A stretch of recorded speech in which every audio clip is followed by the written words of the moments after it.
A Agriplan é uma empresa que tem compromisso com o setor agropecuário. Aqui você encontra máquinas agrícolas, uma repleta linha de peças, serviços de qualidade, grãos, cereais, insumos e tudo o que você precisa para ter os melhores resultados.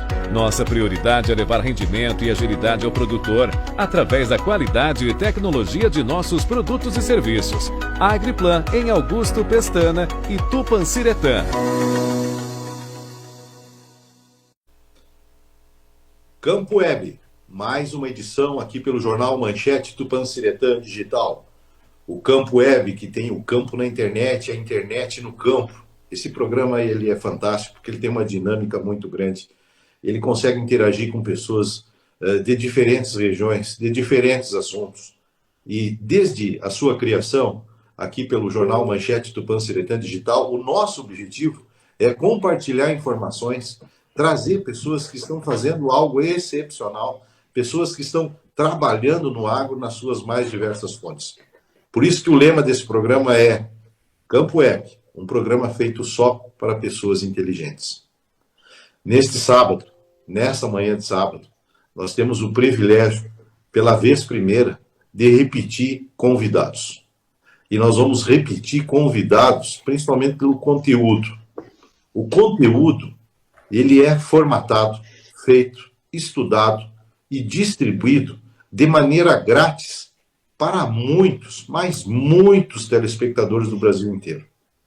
Hoje nós temos, de novo, aqui no Campo Web, com muita alegria, a turma do AgroConnection. Vocês lembram deles? Eles estiveram com nós aqui no mês de abril. O Carlos Pires, um gaúcho, e o Alexandre, um gaúcho também, lá de Uruguaiana, e o Carlos aqui de Panambi, eles lançaram praticamente para o agro do Brasil o que seria o AgroConnection. E desde lá a gente começou a acompanhar eles nas redes sociais, no YouTube, onde os vídeos são bem completos, mas muito completos, ao qual eu parabenizo. Fazer um vídeo de 22 minutos no YouTube deve levar umas 2 horas, 4 horas de edição. Arrumar gráfico, organizar a arte, se posicionar na tela, pegar sol. Teve uma vez até que eu falei para o Carlos, tira o óculos. Ele disse, pá, José, mas não dá aqui. Esse pessoal está aqui de novo conosco, direto dos Estados Unidos. Vou de novo começar aqui com o Carlos Pires. Seja bem-vindo, Carlos, com o AgroConnection aqui conosco. Olá, José.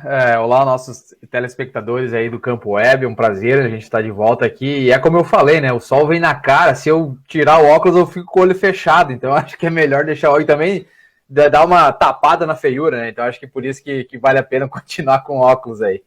Que maravilha. Então, quem vê assim, a gente conversando aqui, acha que tá tudo fácil, né? A gente já chegou pronto aqui, né?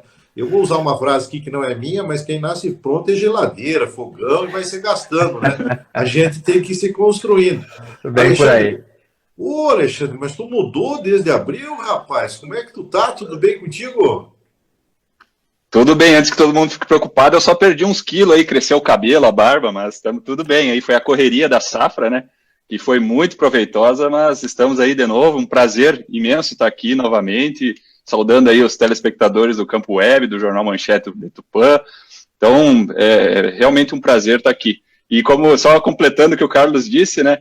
Acho que os dias que deu para gravar sem óculos eram os que estavam nublados, só que só foram tão poucos, né? Choveu pouco, e aí já dando um spoiler, né? Choveu pouco aí, numas épocas não dava para tirar o óculos e o chapéu, então fica aí nossas desculpas, né, nesse sentido. E os quilos, viu, José? Os quilos que o Alexandre perdeu lá, eu achei por aqui. Faz parte. Isso é conversão alimentar. Isso aí, bom tem guarda. Alimentar. Isso é genética. É genética. Pois bem, pessoal, o Carlos está no Kansas e o Alexandre está em Nebraska. O que eu proponho para a gente poder aqui interagir com vocês e o nosso web telespectador conhecer mais o AgroConnection? O AgroConnection, ele está em todas as redes sociais. Procura lá, dá um like, segue. Os caras estão fazendo vídeos fantásticos. Eles têm parceria, para você ter uma ideia, aqui conosco no Rio Grande do Sul, com a RTC. A RTC, ela sempre procurou pessoas que têm conteúdo. E nós temos o privilégio de tê-los aqui. Carlos, conversamos em abril, E eu vou focar primeiro contigo, se me permite, na cultura do milho. Tá? Certeza. Vamos falar com vocês dois aqui primeiro com a cultura do milho. Como é que foi a semeadura da cultura do milho, já que esse país produz 340 milhões de toneladas desse cereal fantástico? Isso aí. Bom, AgroConnection é uma coisa que nasceu da vontade de comunicar e foi assim que a gente fez. A gente é apaixonado pela comunicação, apaixonado pela informação, a gente só quis criar conteúdo para poder colaborar com o agro brasileiro. Acho que é mais ou menos por aí, esse é o objetivo do AgroConnection. E a semeadura do milho, ela foi um dilema, né? Porque no início ela começou muito bem, depois começou a chover, ela começou a atrasar, isso variou muito de estado para estado. Aqui no Kansas, por exemplo, quando a gente chegou mais ali em maio, o produtor já começou, final de maio, começou a se preocupar, teve produtor plantando milho ainda final de maio, início de junho, por causa desses atrasos. E aí a gente pode falar bastante, né? Teve as plantas de cobertura também, que atrapalham e ajudam ao mesmo tempo, a gente falou sobre isso em alguns vídeos, né? Atrapalha porque tem que terminar ela, aqui nos Estados Unidos fala em termination, né? Então a gente fala em terminar. Seria o dessecar, rolar, ou fazer alguma coisa assim. Então, o produtor ainda tem esse manejo para fazer e depois ainda plantar, se ele não for plantar no verde, porque não é muito comum aqui. Mas, ao mesmo tempo, em alguns lugares que choveu muito, essa planta de cobertura ela ajudava a tirar a água do solo, para o solo secar mais rápido e ser mais fácil de plantar. Então, teve os prós, os contras, mas a semeadura do milho ela foi feita muito bem e ela mudou pouquíssimo em relação aos últimos anos, no final das contas. Muito bom. Alexandre, você é mais perto das áreas irrigadas, você mais perto aí de, vamos dizer assim, velocidade é a palavra, me parece, até porque os Estados Unidos gostam muito disso, né? Speedway, né? É um negócio que fascina o americano. E dado o parque de máquinas, compartilha conosco aí a semeadura do milho aí, onde você estava. Perfeito. Completando, né, eles realmente gostam de fazer as coisas rápidas e na agricultura não é diferente, muito por questão que a janela é muito curta, né? Se nós pensar, é bom lembrar que aqui a janela de plantio começa final de abril, se estende até final de maio, então é um mês ali que se pode plantar o milho e também, né, depois a gente pode falar da soja. Mas é engraçado, né, a gente conversou lá no 1º de maio, eu acho que foi, ou final de abril, e eu lembro da gente comentar isso e recapitulando, então, é uma safra que começou muito otimista, porque o frio terminou mais cedo, ou seja, esquentou mais cedo, né? Nós podemos dizer assim. Eu lembro em março aqui, alguns dias já dava para usar manga curta, né, Carlos? E matear na frente da casa, com a porta aberta. O que não é comum, né? O que não é tão comum. Não, exato, não é comum, né? A gente seguido. Fevereiro geralmente é um mês muito frio, muita neve. E esse ano a umidade foi boa ali na época de plantio, porque teve neves tardias, né, em março. E como esquentou mais cedo, permitiu que o produtor entrasse mais cedo. E aí esse produtor ficou confiante, achou que dava para, bueno, vou plantar o que dá, né? E foi o que aconteceu. A gente até, né, se vocês verem os nossos vídeos lá do início de abril e maio, os números eles estavam à frente dos últimos anos, né? A safra se encaminhava para ser bem cedo, né? E depois, lógico, né, o jogo mudou um pouco, né? A natureza ela é surpreendente, é difícil da gente prever e muitos desses produtores ficaram com a calça curta, vamos dizer assim, né? O cobertor curto. E aí tivemos alguns probleminhas. Mas, no geral, a semeadura, olha, eu não diria que tiveram maiores problemas. Não teve eventos de muita chuva. Pode ser que tenha aqui e ali, mas, no geral, correu muito bem e acho que se gerou esse otimismo no produtor rural. Vamos dar uma compartilhada aqui em algumas coisas, assim, dados bem interessantes que é para o nosso produtor aqui poder interagir. Espaçamento para milho, 30 polegadas, já que é a unidade de medida aí. População em torno de 100 mil sementes. Eu acho que a população a gente pode colocar, lógico, né, o Carlos falou antes, né, varia de estado para estado. Eu acho que a gente pode dizer que para o milho entre 70 e 90 mil plantas por hectare. É um número... Isso foi o que a gente viu. Esse número que a gente viu no Crop Tour, né, viajando de estado para estado, isso variava, o espaçamento nunca variou, mas a população é mais ou menos por aí, variava entre 70 e 95 mil plantas, né, acho que foi o que a gente encontrou de máximo, assim, nas lavouras que a gente parou. Então, em número de sementes está dentro aí, de 90 a 100 mil. Por aí. E o espaçamento áreas com alto potencial, né? Áreas com alto potencial, ou com irrigação, ou a gente viu muito essa população em Illinois e Indiana, né? Aqui em Nebraska e Kansas, eu diria que é mais nos 70, 80, talvez. Por aí. Rio Grande do Sul, praga nova, sofrendo muito, cigarrinha do milho. Carlos, o que foi de praga aí nos Estados Unidos? Se é que tem, né? Porque a neve dá uma mão boa aí, né? Vou ter que dar uma inventada nas pragas. Não, mas fora a brincadeira, o que a gente percebeu, isso foi interessante, né? Bom, o Crop Tour foi um divisor de águas para nós, tanto para mim como para o Alexandre, né? E mesmo como engenheiros agrônomos. A gente viajou pelos Estados Unidos inteiro. Hoje a gente conhece todos os campos de produção de soja e milho aqui dos Estados Unidos, praticamente, pelo menos os principais. E uma coisa que a gente percebeu foi, onde teoricamente tem um pouco mais de umidade, a gente viu bastante o Japanese Beetle, que a gente pode traduzir aí como um besouro japonês. É um besouro pequeno, que ele tem as asas coloridas, meio verde, meio azul, assim, meio tipo mosca varejeira, e a gente viu bastante isso, aqui mais para o sul, e mais para o norte a gente acabou vendo bastante gafanhoto, né, Alexandre? Acho que foi mais ou menos por aí, dentro desses cenários que a gente viu. Agora o Alexandre, lá em Nebraska, eles têm até um estudo, né, até uma boa parte da noiva do Alexandre, que trabalhou muito com a praga nova da soja. E Alexandre, quer comentar um pouco mais? Já aconteceu mais no norte isso? Com certeza. É uma praga nova que está sendo estudada, se me permite comentar aí, José Domingos, que é uma praga que não se sabe como manejar ela, né? Porque é uma mosquinha tão pequena que ela coloca o ovo perto do pé da soja, eclode uma larva que se alimenta, começa a fazer uma galeria dentro do caule da soja. Então ela dá em reboleiras, geralmente nas bordas do campo, e não tem controle ainda, né, para essa praga, porque ela é tão nova que até a universidade aqui de Nebraska, em parceria com as universidades vizinhas, eles têm tentado monitorar essa praga, onde que ela está acontecendo, para gerar uma estratégia. O que está acontecendo? É o uso ou falta de uso de cultura de cobertura, falta de rotação de culturas, né? Então ainda está se tentando entender. Mas eu adicionaria mais duas pragas que, vamos dizer assim, eu não sei se tira o sono do produtor americano, né? Não tem tantas pragas assim, mas que incomodam.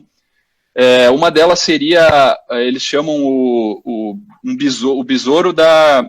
É um besouro que o adulto ele se alimenta do cabelo do milho e a larva se alimenta da raiz, né? Aqui eles chamam de Corn Rootworm Beetle.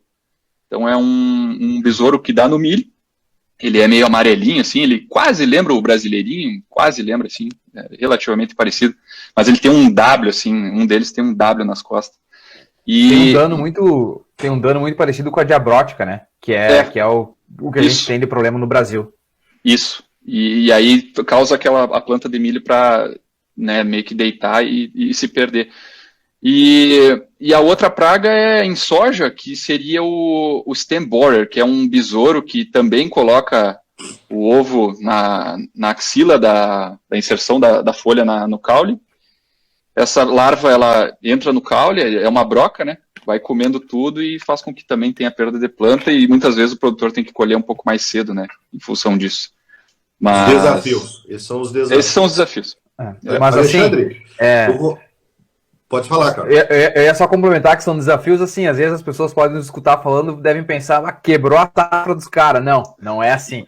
São desafios pequenos que acontecem isoladamente, mas pragas não é, a não ser essa praga nova da soja, né, que aconteceu mais ao norte e foi bastante impactante em Minnesota. No resto, são todas pragas contornáveis, nenhum problema parecido como a cigarrinha, por exemplo, no milho do Brasil. Não é nada a esse ponto. Muito bem. Alexandre, vou aproveitar já que tu está numa região de mais tecnologia, né? Quantos milímetros aí de irrigação dá para dizer aí, que um número aí para a gente ter uma ideia do que foi usado esse ano, já que Nebraska é incrível o volume de irrigação? Perfeito. Bom, a gente também comentou na nossa primeira visita aqui ao teu programa, né, que Nebraska, além de ser o estado que é mais irrigado, a irrigação ela é muito necessária, porque no leste chove mais, né? Chove aí 800, 900 milímetros. Aí, conforme vai viajando para o oeste, vai diminuindo esse volume, chegando aí até aqui onde eu estou, 550 milímetros por ano. Então, a irrigação ela realmente para produzir milho de alta produtividade, e aí nós estamos falando de 200 e até 250 sacos por hectare, precisa de irrigação.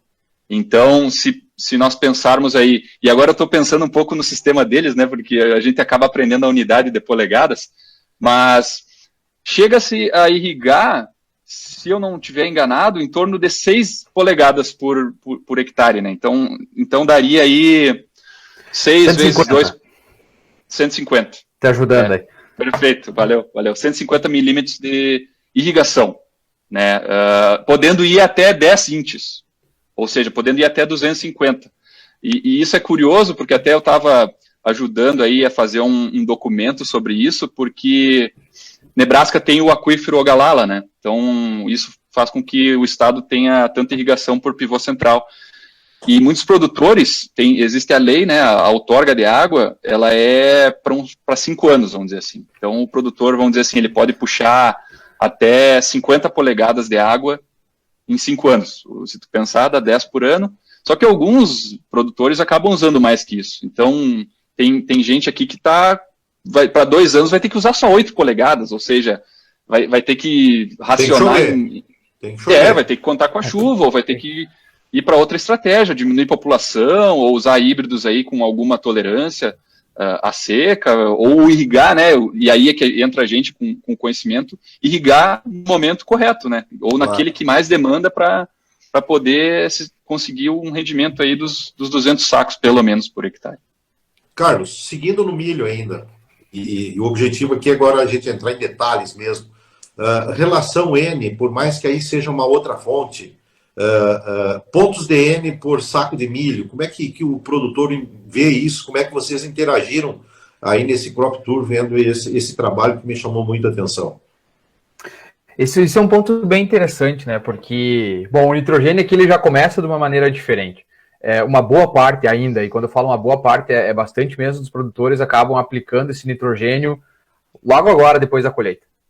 Então esse nitrogênio, ele já entra agora, depois da colheita, sendo aplicado, fica no solo, né? Ele é aplicado na forma, ele está em um gás, né? Mas aí depois, quando ele entra em contato com o solo, ele vira líquido, né? Quando entra em contato com o ar, que é o UAN. Qual que seria a tradução, Alexandre, se puder me ajudar? É uma ureia com nitrato de amônio, os dois juntos. Tá, o inglês é como eles chamam aqui o UAN, e eles estão aplicando isso agora, logo depois da colheita eles começam a fazer isso para, logisticamente, quando começa a época de plantar, eles precisam plantar. Então muitos produtores fazem esse manejo, enterram esse N, né? Esse N vai enterrado, que fica ali já no solo para o ano que vem. Então coloca agora, vem neve, vem frio, até final de março, abril, quando começa o plantio, então esse nitrogênio está lá. E alguns produtores que têm plantio direto, e o Kansas é um dos líderes, né? A gente estava vendo isso ontem, né, Alexandre? O Kansas e Nebraska muito próximos, mas Kansas é um dos líderes em plantio direto nos Estados Unidos, já faz um pouco mais de aplicação em superfície de ureia, por exemplo. Então já faz isso um pouco mais comparado com os locais que é plantio convencional. E isso depois é feito, né, logo depois do plantio, e ainda tem produtores que estão dividindo ainda, né, muito parecido com o que a gente tem feito no Brasil. E a questão do cálculo do nitrogênio, ele é baseado na matéria orgânica do solo, obviamente, né, e na tua expectativa de quanto tu quer produzir. É mais ou menos por aí, né, que é feito o cálculo americano, né, ele é muito mais simples do que a gente faz no Brasil. GDU, eles levam em conta, não dão bola, acontece, escolhe o híbrido pela região, manipula isso de acordo com a época de semeadura, tem uma noção exata disso ou passa em branco? Positivo. Opa, o GDU é muito utilizado, né? A gente pega os catálogos das empresas para ver os materiais, né, os híbridos, e sempre vai ter ali, ó, de tanto a tanto GDU, esse híbrido atinge a maturação fisiológica, né? E até a gente utiliza muito o site aqui para não só ver a previsão do tempo, mas para fazer a simulação da safra, né? Então, se tu plantar híbrido X no dia 5 de maio, ele tem 115 dias até atingir a maturação fisiológica, né? Vamos botar, eles usam muito os dias, mas vai ter o GDU ali, plota lá no mapa e, bom, a tendência é atingir a maturação fisiológica 15 de setembro, vamos supor. Então, sim, se leva muito em consideração, e também para práticas de manejo, né? estimar quando se chega num pendoamento, por exemplo, e aí volta a questão da irrigação, né, pendoamento, R1, que seria as altas demandas evaporativas da planta de milho, para esses manejos encaixarem, né, na propriedade aqui nos Estados Unidos. Muito bom. Carlos, biotecnologia. E, José, deixa eu só voltar no nitrogênio, se tu me permitir, porque eu acabei, você pediu dos valores, né? Eu acabei esquecendo de comentar. O que se fala muito aqui nos Estados Unidos é que para cada bushel, né, de milho produzido, você precisa de 1 libra de nitrogênio. Então é mais ou menos para cada bushel aí precisa de meio quilo de nitrogênio. Então o cálculo mais normal que eles fazem aqui é que para 250 bushels de milho eles precisam de 250 libras de nitrogênio, né? Então é mais ou menos esse o cálculo que eles fazem aqui em questão de valores que você tinha pedido. Muito bem. Só para o nosso web telespectador entender, a medida do bushel de milho, 27,4 quilos de milho. 27,4 quilos de milho. Então, o Carlos colocou lá, 1 libra equivale a meio quilo de ponto de nitrogênio. No Brasil, nós trabalhamos aqui em torno de 1,2 quilo de nitrogênio para produzirmos um saco de milho. Eles têm uma eficiência melhor, principalmente por esses fatores matéria orgânica e luz. Isso dá uma diferença muito grande com relação à nossa posição, Rio Grande do Sul. Para o nosso web telespectador e o nosso produtor entender essa dimensão. Carlos, biotecnologia no milho, em que pé está isso? Como é que está a biotecnologia com relação à eficiência? E que evento tu destacaria que foi diferente esse ano? Eu vou deixar isso para o Alexandre, já que ele está trabalhando num lugar que trabalha diretamente com isso, né? Então eu vou deixar ele falar com propriedade, senão eu vou ficar falando aqui e ele vai dizer que eu esqueci alguma coisa. Muito bem. Não, que isso, a gente vai se complementando. Não, mas perfeito, podemos tocar nesse assunto, sim, com certeza.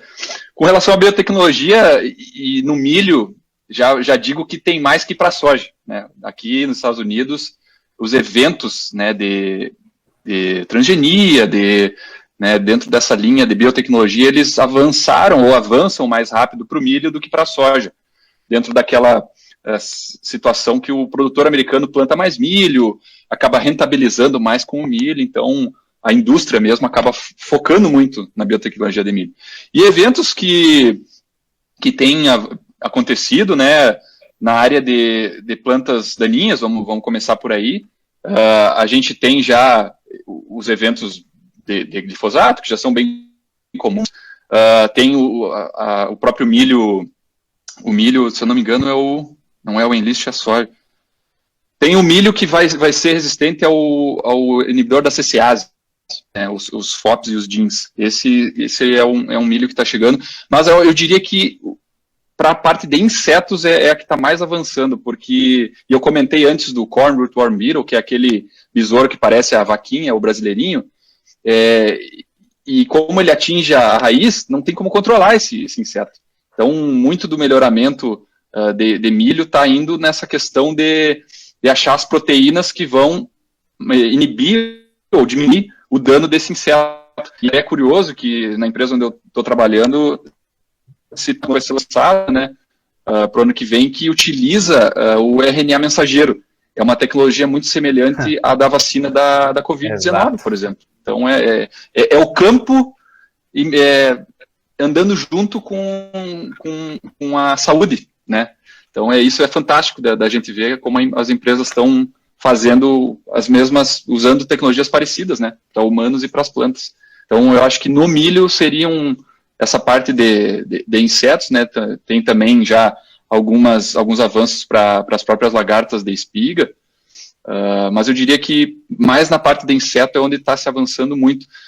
Também tem, eu esqueci de comentar para plantas daninhas, né, para os inibidores o HPPD, seria, agora traduzir para o português, que seria o mesmo grupo, os herbicidas que deixam a planta branca, esbranquiçada, né, meio... Os Protox? Não é o Protox, me fugiu agora o nome em português, porque é um nome muito... HPPD seria a sigla. Mas seria Tembotrione, Mesotrione, esses aí. Nessa linha aí. Linha. Carlos, uma coisa... Pode falar. Não, e é só complementar, né? Uma coisa que eu não sei o quanto estão comentado no Brasil é a questão do short corn, né? Que é um milho mais curto que está sendo desenvolvido.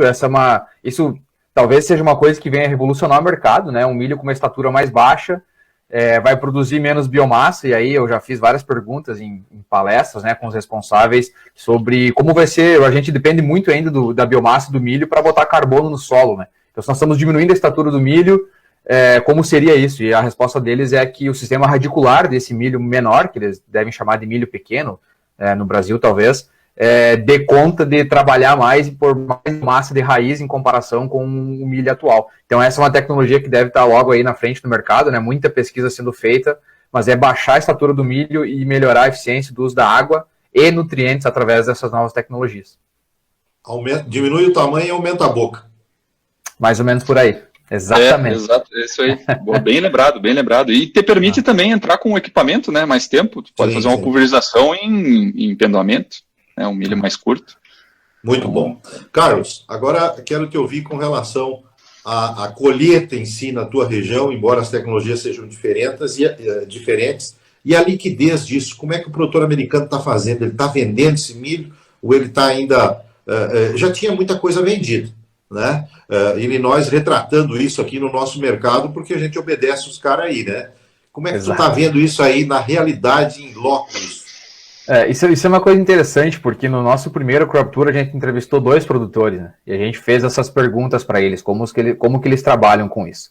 Acho que uma coisa que já dá para falar para o pessoal ir entendendo como vai funcionar o produtor americano, na sua grande maioria, não usa secador. Não precisa. A umidade já está baixa agora, mais chegando no outono, então ele espera baixar essa umidade e vai estar baixo, colhe. Se precisar, eles usam um circulador de ar, fazer essa secagem através de ar forçado, mas sem realmente secador, utilizando temperaturas mais altas para baixar a temperatura. Então essa é uma coisa bem importante, porque permite o produtor ter silos apenas para, basicamente, armazenagem. Não precisa fazer nenhum processo extra. A colheita, eles querem tirar o quanto antes da lavoura, e aí é por muitos motivos, porque pode vir chuva, e aí isso atrapalha todo esse sistema, porque muitos deles não têm secador, então precisa colher o milho mais seco. E o outro ponto é que pode vir neve daqui a 20, 30 dias. Então, não é comum, a neve não é esperada, mas pode. Isso aconteceu em 2018 aqui, do milho germinar a espiga, porque vem neve e o produtor não consegue colher.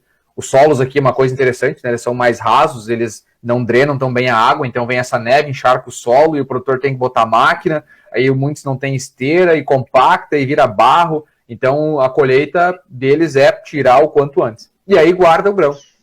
Muitos deles, um caso aqui de Kansas City, né, muito perto, o produtor ele tem a possibilidade de, num terminal, mandar a soja dele direto para a China, sem passar por nada. Ele leva da propriedade dele, de caminhão, fica, ele falou, acho que 5 milhas, né, isso deve dar uns 8 quilômetros, longe da propriedade dele, para lá, coloca isso em container e vai para a China direto, sem muito atravessamento. Então, tem muitas mais possibilidades, né, do produtor americano aqui poder ficar controlando a hora da venda e como que ele vai ter os ganhos. O benefício da globalização chegando direto na propriedade com um país que tem logística e o cara tem conhecimento de mercado. Perfeito. E aí, para quem quiser escutar um pouco mais direto do produtor, né, a gente traduziu essa entrevista, está lá na primeira temporada do Crop Tour, com o produtor Hayden Gatherman, de Kansas City. Ele conta tudo, como é que ele faz a comercialização dele. Foi de lá que eu tirei o link para poder chegar nesse assunto contigo. Alexandre, aqui no Rio Grande do Sul, o nosso milho, ele basicamente em pivô. E nós, técnicos e gaúchos e produtores, enfim, quando enxergamos uma espiga de milho, estamos enxergando um frango com asas ou um porco com 4 patas. Como é que o produtor americano vê o milho para ele, etanol, exportação, subsistência, sustentabilidade? Fala para nós. Perfeito. Como é que fez essa leitura aí. Perfeito, eu acho que o produtor já enxerga uma bomba de combustível na frente dele quando ele vê uma espiga de milho, ou se não uma latinha de cerveja, que a cerveja aqui deles também vai bastante milho, né? Então, é o carro-chefe deles, né? O milho, eles sabem plantar milho, sabem produzir milho, a produtividade é altíssima, como eu disse, ou tu disseste também, né? O etanol é o principal destino desse milho, que acaba tendo, né, aí... Olha lá o olha, mostrando. Além de tudo isso que o Alexandre está falando, é orgulho, né? Eu tenho uma placa aqui em cima, não sei se o pessoal vai conseguir ver, mal em cima da planta ali, ó, escrito Kansas Corn, isso significa milho Kansas. É orgulho do produtor americano em colocar o milho deles em tudo que é lugar, e aqui uma bola de beisebol escrito, imagina no Rio Grande do Sul, escrito milho Rio Grande do Sul, em vários locais e mostrando orgulho, né? Então isso retrata muito o que é o milho aqui. Pensou a guaiaca do gaúcho escrita milho Rio Grande do Sul? Meu Deus do céu, temos muito que explorar. O marketing nosso vai melhorar muito com vocês aí, viu? Tem que melhorar essa mesmo. Essa parte do marketing nosso, do agro, o nosso agro, eu falo isso porque eu vivo isso, não para expor o José Domingos, mas para expor o marketing do agro, ele precisa melhorar muito, porque a hora que nós tiver marketing, nós temos coragem, somos criativos. Pode seguir aí, desculpa. Perfeito, não, que isso, perfeito, é sempre bom a vocês, qualquer momento aí, adicionar informação. Importante tu falar isso, né, porque na minha opinião, eu acho que a gente comunica mal, né, o agro, a gente como técnicos, como agrônomos, se a gente aprender a comunicar melhor, isso que tu falasse, a gente vai conseguir transmitir melhor para a sociedade o que a gente faz, qual que é o nosso objetivo, que é preservar a natureza e produzir, né, para sustentabilidade da humanidade.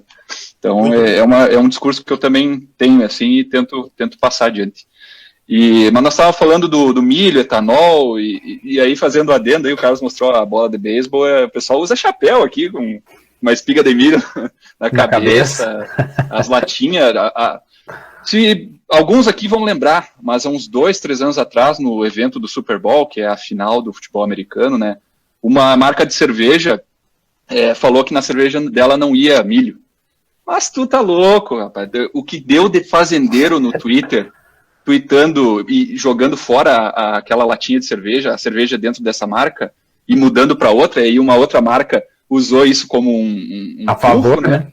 E fez uma lata de cerveja que é uma espiga de milho, assim. Então tu vê como eles têm esse sentimento de produzir, e quem tá do lado do produtor, eles vão dar suporte. Então, esse é um outro fator, né, do produtor americano que a gente não vê tanto aí, né, no Rio Grande do Sul. Orgulho do que faz, chama-se isso. Eles são muito orgulhosos e patriotas, né? Muitos, muito. E também não sabem tomar cerveja, né? Isso vamos ter que falar isso aí também. Também. É verdade. Então, eu acho que é isso. Eu acho que é etanol, né? A cerveja vem como aí um símbolo aí, como de orgulho. E por esse motivo do etanol que se tem, né? Os incentivos, né? E a gente acaba vendo muito milho sobre milho, né? Produtor que vem plantando milho há 5, 6 anos ou até mais, porque tem, né, é mais rentável, por mais que vá diminuindo a produtividade ao longo do tempo, né?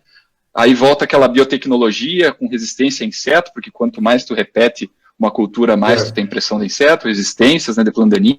Então o pacote tecnológico exato. Então o pacote tecnológico acaba ajudando muito o produtor que vai para essa linha. Agora, se é sustentável ou não, a gente pode discutir, né? Só que tem gente que faz isso. Claro. Carlos, como é que está a produtividade, já que Kansas é orgulho aí, né? Como é que está a produtividade de milho aí? Deixa eu, só complementando o que o Alexandre falou e já linkando com a produtividade, a minha bolsa, né, como estudante aqui nos Estados Unidos, é paga pela Kansas Corn, pela Associação dos Produtores de Milho do Kansas. Então, eles me pagam para mim fazer trabalho junto com produtores americanos, para não só produzir milho, mas também soja. E uma coisa interessante é que cada estado tem a sua associação e elas são muito fortes. E essas associações são responsáveis por abrir mercado. Então eu vejo o pessoal aqui do Kansas, que eu converso quando eu estou em reuniões, eles vão para a Ásia, eles vão para a Indonésia, vão para a China, vão para o Japão. Eles viajam abrindo mercado para o milho do estado. Não é muito o país que representa tanto isso. Então, eles são muito orgulhosos e fazem um trabalho muito bom, inclusive, em relação ao milho. Em relação às produtividades, né, o Kansas, aí eu vou perder para o Alexandre. Eu não gosto, né, porque o Nebraska é vermelho. Eu não gosto muito de perder para Nebraska. Mas, porque eu perco nos dois lados, né? Mas a produtividade do Nebraska, o Alexandre pode comentar, é muito maior, é um dos líderes aí, né? Mas as produtividades no Kansas são mais baixas, é até um pouco mais próximo na média daquilo que a gente até vê às vezes no Brasil. Então a gente aí está falando mais de 150 sacos, a gente está falando, às vezes, do produtor menos tecnificado de 120 sacos, é mais ou menos 100 sacos, é mais ou menos por aí, né? As produtividades no Kansas, elas nunca são tão altas quanto nos outros estados mais ao norte, né? Até porque chove mais na maioria desses estados, o Nebraska tem irrigação. E também uma coisa interessante de saber é que quem planta milho no Kansas é mais o leste, que é divisa com o Missouri, perto de Iowa, e obviamente com o Nebraska, porque faz a divisa inteira com o Nebraska. Mas é o leste, a parte mais do meio do Kansas já nem planta, porque não tem irrigação e não tem chuva. Muito bom. Agora o senhor tem o direito, então, de, como campeão de produtividade, nos dizer como é que está aí em Nebraska as condições de produtividade de milho dos produtores aí da tua região aí, Alexandre. Perfeitamente. Nessa eu vou ter dado de laço, hein, Carlos?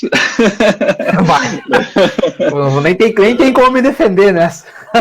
Não, assim, bom, o Carlos comentou, né, as médias de Nebraska, muito pela irrigação, elas realmente são maiores, mas é impressionante, e essa semana que a colheita tem andado bem firme aí, o tempo está ajudando, o produtor está no campo, quem plantou cedo já está colhendo, mas a soja, né, milho começou, mas a soja está um pouquinho mais avançada. O que eu vi de produtividade aqui na região de alguns vizinhos daqui onde eu trabalho. Soja irrigada, batendo 106 sacos por hectare. 106. Um outro vizinho, 94. E é produtividade, olha, é top do top, né? A média de Nebraska, de novo, é 62, 63. Então... Milho, eu vi alguns relatos, e aí eu acompanho muito produtor rural no Twitter, né? Aqui os americanos usam muito essa rede social. Eu vi produtor no sequeiro colhendo 210 sacos na parte central de Nebraska. E soja olha só que curioso, né? Soja em Illinois, que daí é um conhecido meu, estão colhendo 65, 67 sacos por hectare. Mas aí em Illinois é sequeiro. Mas aí quem acompanha nosso trabalho, né, Carlos? Illinois é o filé mignon, né? Solos muito produtivos. Mas não é irrigado, então pode ter tido algum estresse, ou às vezes até o produtor usa um outro tipo de tecnologia, né? Então a gente não pode julgar, mas de fato é uma safra de boca cheia em muitos lugares, né? A gente começa a ver... Milho irrigado, Alexandre, tem algum número aí? Eu não tenho número, a gente deve começar a colher, pelo menos aqui na estação, essa semana que vem, mas se o sequeiro está dando 210, o irrigado vai beirar os 300. Mais ou menos por aí, né? E também o milho irrigado, tanto a soja atrasa um pouco mais, né? Então acaba colhendo mais tarde. Sim. Porque, então fisiologicamente a resposta é outra, né? Isso. Uma coisa importante, que a gente gosta muito de falar isso nos vídeos que a gente faz, às vezes o brasileiro tem está sobre aquele mito de que, nossa, os Estados Unidos produz 350, 400, 500 sacos de milho. Gente, isso é para filme, tá? Isso é para filme, isso é para campeão de produtividade, que vai lá, bota de conta-gota, isso não é a realidade. O Kansas produz milho muito parecido com o que produz no Brasil. Então, isso é uma coisa que a gente precisa desmistificar, deixar que os americanos, os caras produzem aí 500, 400 sacos, que não é assim, tá? O Alexandre aí falando, irrigado vai bater 300 com um manejo tradicional bom, né? E sequeiro vai bater 200 aí com manejo tradicional. Então tirem da cabeça o negócio de que americano sempre produz 500 sacos, que não é verdade. Excelente comentário para desmistificar a capacidade do próprio produtor. O produtor brasileiro ele é muito valente, e isso que tu está dizendo eu alinho com você, porque produzir milho com alguns produtores aqui que fecham um pivô de 245, 260 sacos por hectare, é campeão, isso sim é campeão, tem que se orgulhar, bater no peito. Passou de 200, é muito bom, mas é muito bom, é excelente. É muito bom mesmo. Vou fazer uma pergunta para os dois. Pode falar, Alexandre. Não, eu ia só adicionar, e o que a gente quer no final do dia é a rentabilidade, né? Às vezes o cara está lutando para produzir 300 e esquece de olhar o bolso, né? Então, acho que a rentabilidade, e reforçando o discurso de vocês, né? O brasileiro ele tem muito mais desafios para poder produzir. Então, aqui os americanos são abençoados, né, em solo, em condição climática, né, na questão da logística. Então, a gente pode comparar algumas coisas, é claro, mas também vai aí um recado que o produtor brasileiro ele é muito bom, muito tecnificado, né, e tem que se virar nos 30. Que o americano hoje quer conviver com o brasileiro por um mês para aprender como faz muita coisa. E isso eu falo de peito Tem aberto, medo, né? porque é a maior verdade do mundo. Né? Eles têm medo do brasileiro. Que coisa boa. Isso é bom demais de ouvir, gente. Uma pergunta para os dois sobre um evento que aconteceu, para nós fazer uma transição um pouquinho para a soja agora.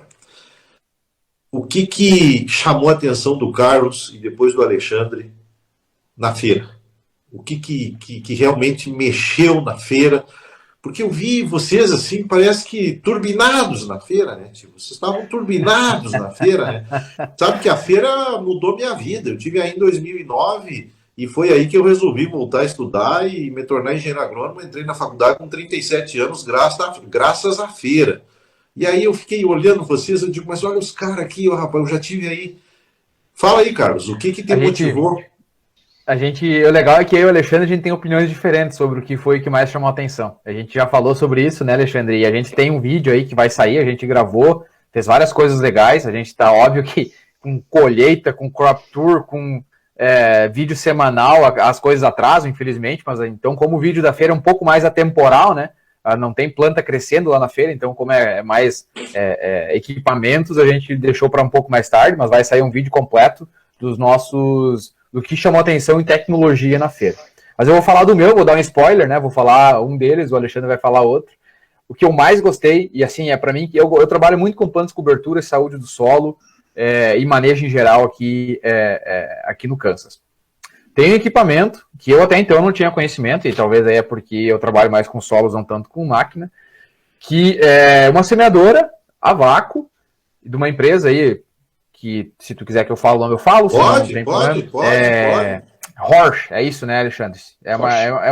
Tá comum no Brasil. Equipamento vermelho, uma empresa alemã, isso, que é muito interessante, que faz a semeadura a vácuo, e ele tem 3 tanques separados para colocar semente. E aí tu vai entender por que é bom para plantas de cobertura. Qual que é o maior dos problemas quando você está plantando um mix? É a segregação. As sementes, elas se separam. Então você acaba plantando mais nabo num lugar, acaba plantando mais aveia no outro, você tem dificuldade de ter um estabelecimento uniforme desse mix que você planejou. Essa semeadora tem esses 3 tanques, cada tanque tem uma balança e faz a mistura na hora do plantio. Então você tem nabo, aveia, ervilhaca, nabo, aveia, ervilhaca. Então você tem um stand praticamente perfeito de semeadura de plantas de cobertura. Isso me chamou muita atenção, porque até então eu não tinha visto. Comentei com outras pessoas aqui nos Estados Unidos como eu fiquei impressionado com esse tipo de coisa, com esse equipamento, e essas outras pessoas também não conheciam. Então eu acho que é uma coisa que me chama muita atenção, desenvolvida muito para que o produtor americano possa fazer o manejo conservacionista, né, de uma maneira mais fácil e rápida. E tinha 76 linhas, era isso, Alexandre? 72, eu acho. 72 linhas. Então, para quem gosta de trabalhar... Muito provavelmente o espaçamento ele devia ser de 15 centímetros. Eu acho que era isso para essas linhas. 7 polegadas e meia, né? É o do trigo. É o mesmo do trigo. Então, me chamou muita atenção, né? Então, porque você pode fazer o teu mix na hora ali de uma maneira muito boa. Então, esse é o meu top 1 da feira aí, das coisas que eu vi. Que maravilha, que grande informação. Essa companhia já está no Brasil. Ela chegou pela Bahia, aqui no Brasil, né, lá por Luiz Eduardo Magalhães, agora já está no Mato Grosso, no Goiás, e aqui no Rio Grande do Sul, em Cruz Alta, vai ter daqui uns dias uma demonstração de uma semeadora dessa empresa, que com certeza traz muita tecnologia. Alexandre, vamos aí. Vamos lá. Bom, eu quero dizer que esse vídeo aí, ele está imperdível, na verdade. Nós trouxemos 5 ou 6 tecnologias que são bem diferentes, são coisas inovadoras, né? Eu gostei de todas, eu saí de lá fascinado, eu quero voltar no que vem. A gente falou, né? A gente foi com uma pegada diferente para essa feira, porque geralmente o que a gente faz? Vai lá, vai caminhar, vai dar uma olhada, e nós fomos com um objetivo, não, vamos nos lugares que tem inovação, vamos falar com os caras, entrevistar, né? Trazer essa informação. Então, foi diferente, a gente poder aprender mais, né? Conversar com aqueles técnicos. E, bom, a semeadora é fantástica, né? Espero que chegue logo aí para nós brasileiros, que plano de cobertura realmente é uma coisa que a gente sabe muito bem fazer no Brasil. Mas eu vou trazer outra, né? Vou trazer uma outra novidade que vimos na feira, que é um pulverizador que tem um sistema inteligente de aplicação, onde tem sensores na barra, e um software acoplado, né? Esse equipamento é da John Deere, e ele tem sensores com câmera, onde se tu, por exemplo, vai fazer uma aplicação de herbicida, esses sensores vão ler as plantas e vão aplicar somente nas plantas daninhas, ou seja, vai ter um sensor ali, vai aplicar naquela planta daninha. Então, para um pós-emergente, tem aí uma oportunidade do produtor diminuir o custo, ser mais eficiente, né, e aumentar a sua rentabilidade. Então, eu gostei muito, né, a gente fala muito de diminuir, às vezes, o pesticida, ou defensivo, perdão, que talvez não precise na área inteira. Então, eu gostei dessa ideia de colocar onde realmente precisa. Então, eu vou ficar com esse equipamento da John Deere aí, de aplicação com inteligência, né? E equipamento grande, né? Não é mais protótipos pequenos, equipamento grande. Não, já é comercial, comercial. E lembra, Alexandre, que além da herbicida, tinha também para fungicida, né? Porque ele reconhecia a doença através do software de... como é que a gente fala agora? Deep Learning. Eu agora me fugiu, mas enfim, inteligência artificial, acho que dá para usar mais ou menos por aí. Ele reconhece esse é o termo. Reconhece o tipo de doença e faz a aplicação correta. Muito interessante, muito mesmo. E vimos outras, né? Depois vamos deixar para o pessoal ver o vídeo. Isso. Essas são as melhores, mas não a mais interessante. Tem uma interessante aí que vai ficar pro vídeo. Tem. Vocês sabem que é tanta informação que nós ia precisar aqui muito tempo para nós falar sobre tudo isso. Mas o AgroConnect, nossos web telespectadores, ele traz sempre informações desse tipo que o Carlos e o Alexandre estão dizendo para nós, de inovação. Esses caras criaram para eles um vício, eu vou me atrever a dizer isso, um vício do novo, que esses caras acordam igual nós. E depois das necessidades que todos nós temos, esses caras vão atrás do novo. Eles estão com um olfato tão apurado, mas tão apurado, que aonde tem alguma coisa nova, os caras estão lá. E agora eu quero perguntar um negócio para cada um, para nós fazer assim um fechamento, porque a hora passa muito rápido. Que experiência fantástica. Se fosse dar um grito para Panambi, para Uruguaiana e para o Brasil inteiro, como é que está o Carlos e como é que está o Alexandre depois desse ciclo agrícola que vocês estão aí prestes a completar em matéria de conhecimento empírico, científico e pessoal para vocês? Olha, isso aí dá para ficar horas falando, mas eu chego a me arrepiar aqui. Se tu me perguntasse isso em janeiro, eu te diria, não, tu tá louco, José. Como assim eu fazia tudo isso? E a gente fez, foi sofrido, e assim, sendo sincero mesmo, a gente é de dormir pouco, é de trabalhar das 7 da manhã às 10 da noite sem parar, editando vídeo, pensando em material, viajando, fazendo todas essas coisas. E assim, eu falava para o Alexandre, né, se tudo der errado, hoje a gente viajou por quase todo o cinturão do milho, conhecendo estado por estado, conhecendo milho, conhecendo soja, conhecendo tecnologia, conhecendo cultura do produtor, que tipo de maquinário tem, mais velho, mais novo, como é que é a casa, tem cerca, não tem cerca. Então hoje, se eu for procurar um emprego, por exemplo, depois que eu acabar meu doutorado aqui, eu posso dizer, não, eu conheço o sistema de produção americano de milho e soja, e eu sei como funciona em cada estado. Então, profissionalmente é um crescimento muito grande, o que mais impressiona...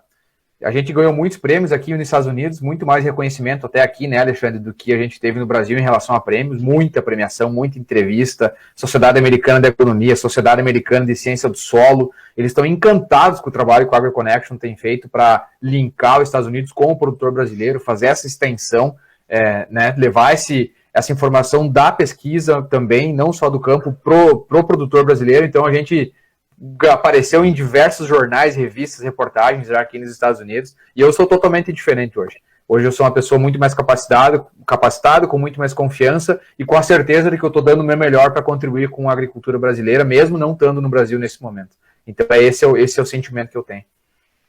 Alexandre? Eu compartilho muito do que o Carlos falou, a gente está junto nesse projeto que começou lá em março, abril, né? A gente não sonharia, nem no melhor sonho, eu acho que a gente imaginaria que estaríamos aqui, né, novamente conversando contigo, José Domingos, e conversamos com outras pessoas, compartilhamos, né, o grande objetivo é compartilhar o conhecimento, porque assim a gente ganha, os outros ganham, então todo mundo sai ganhando. É win-win, como diz aqui nos Estados Unidos.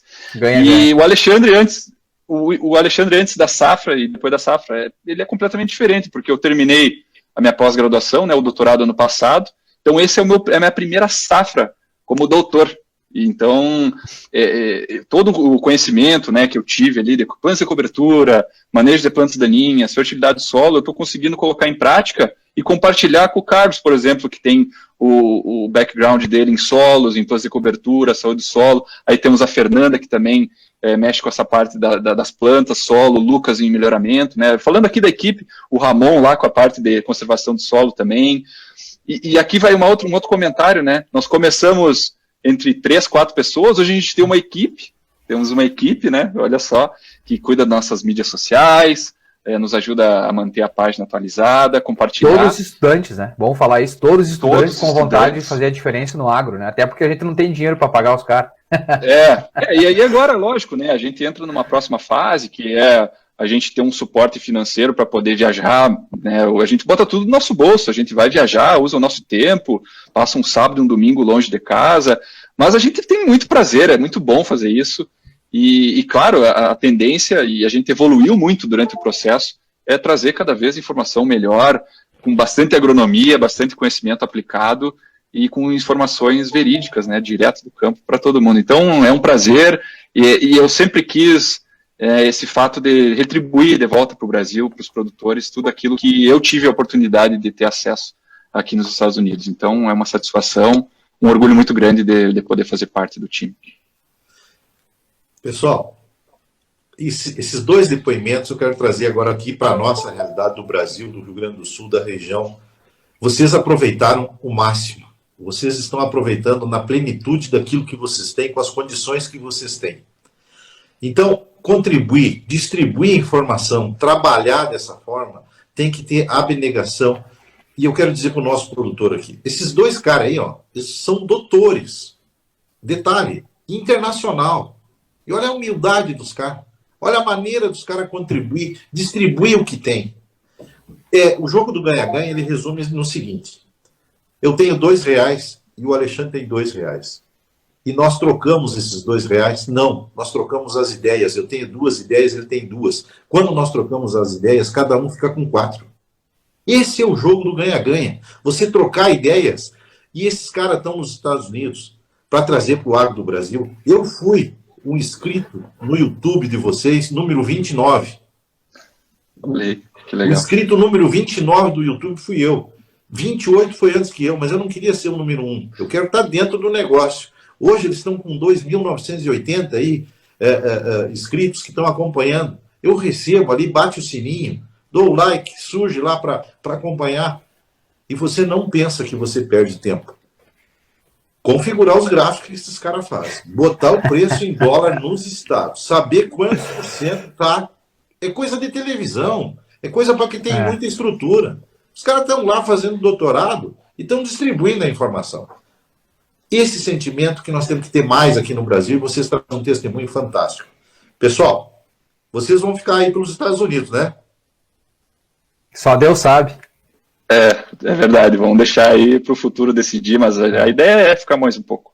Então vamos fazer o seguinte, vocês estão convidados a voltar aqui, ou seja, convocados a voltar aqui no nosso programa.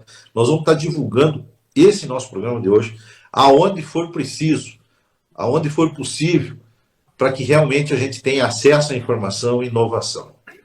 Carlos, deixa uma mensagem para o nosso agricultor. Eu sinto assim que tu quase que bota para fora toda essa brasilidade aí com os gringos aí, e o Alexandre também. Deixa uma mensagem para os nossos agricultores que estão botando a semente da terra daqui uns dias para, queira Deus, fazer uma grande safra e a gente ter capacidade para isso. E boto mesmo, e o Brasil e a bandeira do Rio Grande na frente ainda, mostrando para todo mundo que, mesmo estando aqui, a gente é gaúcho. E é o produtor brasileiro que é líder em soja, o produtor brasileiro que é líder em saúde do solo, o produtor brasileiro que é líder em plantas de cobertura, conservação, é o Brasil. Então, essa é a mensagem que eu quero deixar para o produtor brasileiro, para acreditar, e vem fazendo um trabalho muito bom e pode nos contatar, né? A gente está sempre aí, o AgroConnection, a nossa ideia é comunicar, participar, engajar com pessoas. e continuar fazendo esse trabalho que a gente gosta muito, né? E já aquela frase bem clichê, né? Que faça o que você gosta, que você não precisa trabalhar nem um dia sequer. E é mais ou menos por aí. Eu e o Alexandre, a gente gasta o nosso tempo se divertindo muito na estrada, aí, fazendo esse crop tour. Surge cada ideia que eu vou ter que contar. Se nós tivesse mais uns 20 para nos ajudar aqui hoje, nós ia passar a Globo, eu acho. Maravilha. E aí, Alexandre, o que dá para dizer para o nosso agricultor aqui com tudo que tu viveu aí?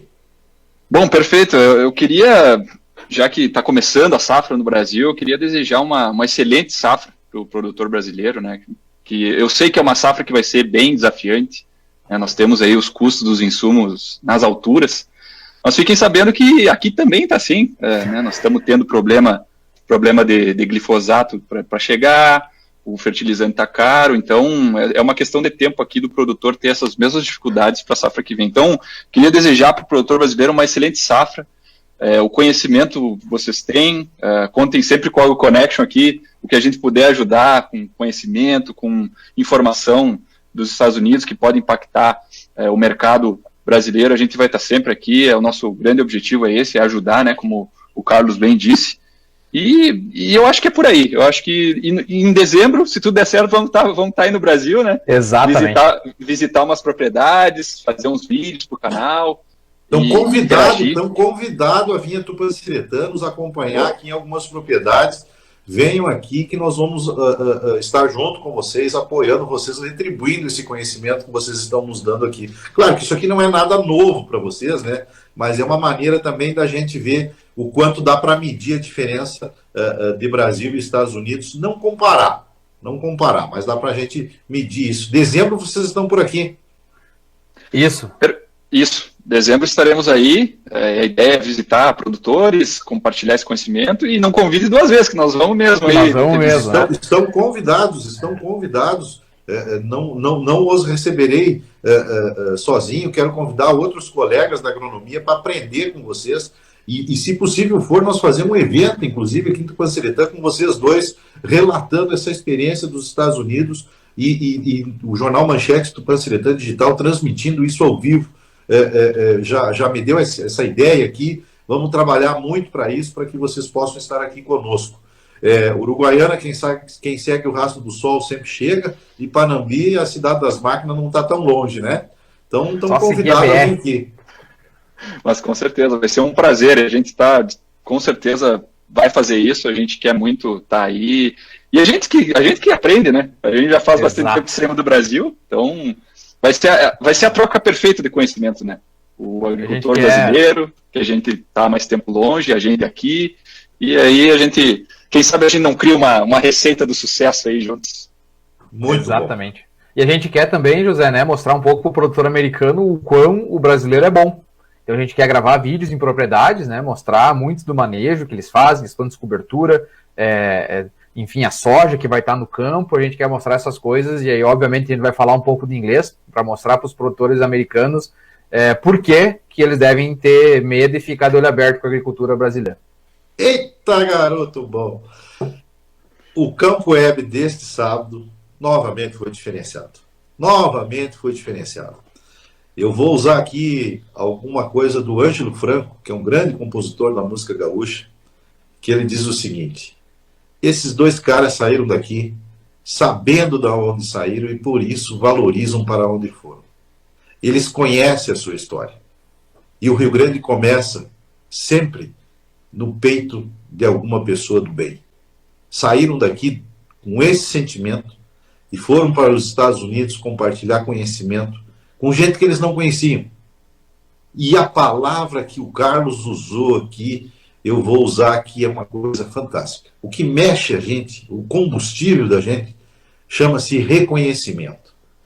E para pessoas que estão fazendo doutorado no agro, num país que valoriza o agro, ter reconhecimento de associações de produtores, de associações internacionais, lá no país deles, não é pouca coisa. Nós não damos o reconhecimento que realmente muito produtor, muito pesquisador, muito agrônomo precisava ter no Rio Grande do Sul. Sabe quando é que chega o nosso reconhecimento aqui no Rio Grande do Sul? Quando morre. Aí fica bom. Caso do Gassen, caso do Vargas, caso do Penteado. Perdemos agora essa semana um grande meteorologista da Exalc, né? E aí fica bom. Eles. Os caras estão lá dando o melhor. Gente, deixe um recado final para a família, para quem vocês quiserem, estão convidados a voltar. E se preparem aí que nós vamos conversar fora do programa aí sobre um evento futuro. Carlos, vamos lá. Manda um recado para alguém aí que tu queira aí, que faz tempo que tu não vê, e avisa o que é para ele fazer quando chegar aí. Um churrasco? Bom, olha, vou começar assim, ó, pro meu irmão mais novo, Luiz Fernando, que é colorado, aguenta aí que o Grêmio tá chegando. Vou começar por aí. Mas, enfim, pode falar pra mim, eu tô aqui, pode falar pra mim também. Você sabe que tá querendo enganar quem. Mas enfim, um abraço para toda a minha família e um abraço especial aí pro meu pai, que foi ordenado diácono, né, pela Diocese de Cruz Alta, o primeiro diácono de Panambi, pela Igreja Católica, e deixar um abraço especial para ele, enfim, que ele siga aí a caminhada dele, que eu ajudo o pessoal do agro, ele ajuda muitas pessoas em diversas outras maneiras, e um abraço caloroso, dizer que no final do ano, se Deus quiser, nós estamos aí, depois de quase 2 anos, para se reencontrar de novo. Que maravilha. Alexandre, Uruguaiana. Quem segue o rastro do sol sempre chega a Uruguaiana, e essa é a minha... Eu fico pensando já no caminho para Uruguaiana, no final do ano, em dezembro. Tô com muita saudade, eu queria deixar aí um grande beijo para os meus pais, para minha irmã, que eles estão também começando safra, né, arroz irrigado na Uruguaiana. Deixar um abraço para os avós, para os tios, e muita saudade, né? São 2 anos sem ir, foi um ano difícil, né? Tivemos aí muitos problemas com relação à pandemia, então eu não consigo esperar por dezembro para poder comer aquela costela bem gorda, que eu gosto de costela, uma linguiça campeira e tomar um chimarrão junto com meus velhos. Que maravilha. Deixa eu te contar um negócio, Alexandre. Tu vai te surpreender com a Uruguaiana. Vai ter mais de 3 mil hectares de soja em Uruguaiana esse ano. Oh, dobrou? Dobrou? Tem só o Edmar Ciolim, um agricultor de Santiago, do Grupo SA, só ele vai semear 1.050 em Uruguaiana. Olha, ó. Então tu vai te surpreender com o Uruguaiana. Tá crescendo. Tá sendo a última fronteira do Rio Grande do Sul em soja, eu acho. Uruguaiana. Então tu já está escalado para fazer uma matéria em Uruguaiana e levar para o pessoal lá e dizer o seguinte, ó, aqui é o Saara do Rio Grande para soja. É isso aí. Nós vamos fazer a analogia com o Illinois, que é o solos rasos lá, que de drenagem, ó, o Uruguaiana é o Illinois do Brasil aqui. Vamos fazer uma analogia legal com isso aí. Muito bom. Eu vou fazer um versinho aqui em homenagem ao Alexandre Duncan de Uruguaiana para os jogadores de truco, né? Eu vim de Uruguaiana num barquito a vapor e você segue o AgroConnection para qualquer lugar que a gente for. E assim a gente deixa aí nosso recado. Que beleza. Fantástico. Muito legal essa interação, essa brincadeira no fim. O Carlos fazendo verso, até o silêncio se cala, né? Mas que coisa maravilhosa, né? Muito obrigado a vocês. Teria muito assunto para nós falar, a gente aprende muito com vocês. Parabéns pela humildade que vocês têm, por atender a gente com essa diferença de fuso horário.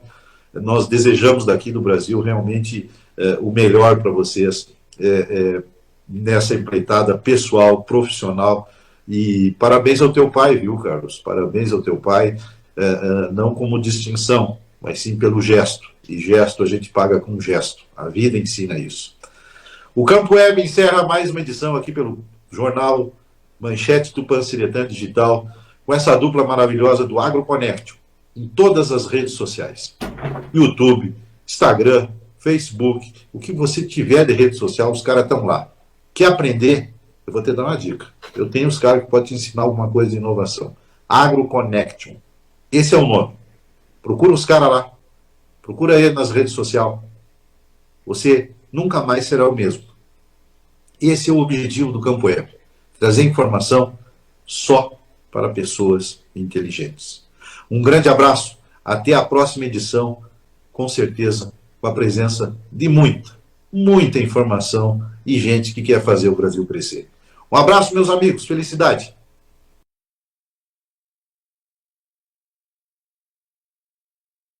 A Secretaria Municipal de Saúde de Tupã-Ciretã divulgou o cronograma de vacinação contra a Covid-19 para a próxima semana. A vacinação ocorre na Casa da Cultura entre os dias 28 e 30 de setembro. Na terça-feira, dia 28, vacinação de terceira dose para pessoas de 70 anos ou mais que se vacinaram com a segunda dose até o dia 25 de março. Serão 140 doses disponíveis. E também a vacinação de terceira dose para pessoas imunodeprimidas que se vacinaram com a segunda dose até o dia 31/8. Serão 78 doses. E à tarde, vacinação para adolescentes de 16 a 17 anos com ou sem comorbidades. Na quarta-feira, dia 29, vacinação de segunda dose para quem se vacinou com a primeira dose até o dia 13/7, da Pfizer, 318 doses. À tarde, vacinação de segunda dose para quem se vacinou com a primeira dose até dia 13/7, também a Pfizer, 300 doses. Na quinta-feira, a vacinação de segunda dose para quem se vacinou com a primeira dose até o dia 22/7, Oxford, e 3/9 com a Coronavac. A vacinação de primeira dose de 18 anos para cima também acontece na quinta-feira, pela manhã. A dose de reforço para pessoas com qualquer idade com alto grau de imunossupressão passa por uma rigorosa análise e também algumas situações específicas. Para saber mais, acesse o site jornalmanchetedigital.com.br.